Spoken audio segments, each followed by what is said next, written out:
Pada bulan Juli 2026 kemarin, ada bom waktu yang meledak di ruang sidang Mahkamah Konstitusi. Tapi sayangnya banyak dari kita yang tidak sadar atau sengaja dialihkan perhatiannya.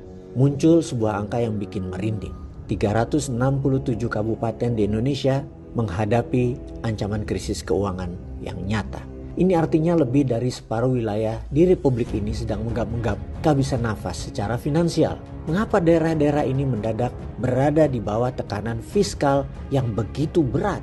Apakah ini cuman sekedar masalah salah kelola anggaran atau ada desain sistemik yang jauh lebih besar di baliknya?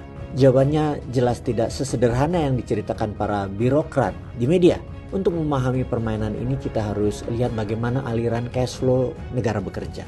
Masalahnya bukan cuma soal ada duit atau tidak ada duit. Setiap tahun pusat menyalurkan dana transfer ke daerah. Uang inilah yang dipakai untuk membangun jalan, bayar guru, urusan puskesmas, sampai biaya operasional dinas-dinas di daerah Anda. Tapi di tahun 2026 ini pusat memutuskan untuk melakukan penyesuaian dalam tanda petik alias pemotongan dana transfer ke daerah. Riset dari Core Indonesia menginformasikan hal ini. Begitu keran dari pusat dikecilkan, tekanan fiskal di daerah langsung melonjak drastis. Sialnya cerita ini tidak berhenti di situ saja. Di saat pemasukan daerah berkurang, pusat justru membebani daerah dengan pengeluaran baru yang wajib dibayar. Anggaran gaji pegawai PPPK, pegawai pemerintah dengan perjanjian kerja. Ilustrasinya begini kira-kira kalau kita membayangkan terjadi pada sebuah keluarga. Si bapak gajinya dipotong oleh bosnya.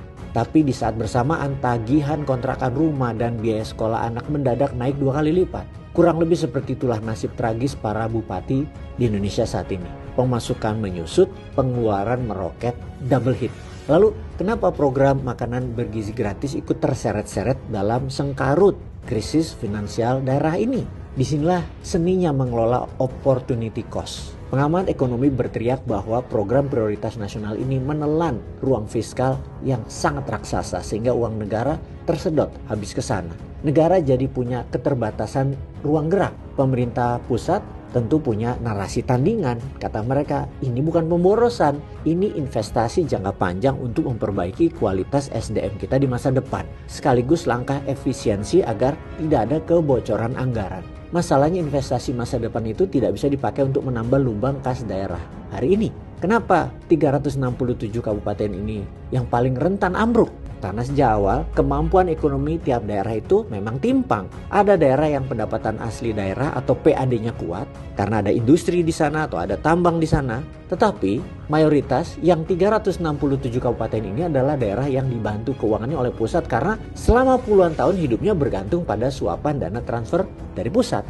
Begitu asupan dari pusat dikurangi, mereka langsung kejang-kejang. Dampak dari ikat pinggang yang terlalu kencang ini, siapa yang menanggung? Ya kita, rakyat di daerah. Jangan heran kalau di sisa tahun 2026 ini, hingga selanjutnya, proyek-proyek seperti perbaikan jalan rusak di kabupaten kita, tiba-tiba ditunda. Jembatan yang hampir putus, mungkin disuruh menunggu tahun depan atau tahun depannya lagi. Fasilitas umum dan pelayanan publik tentunya kualitasnya merosot tajam.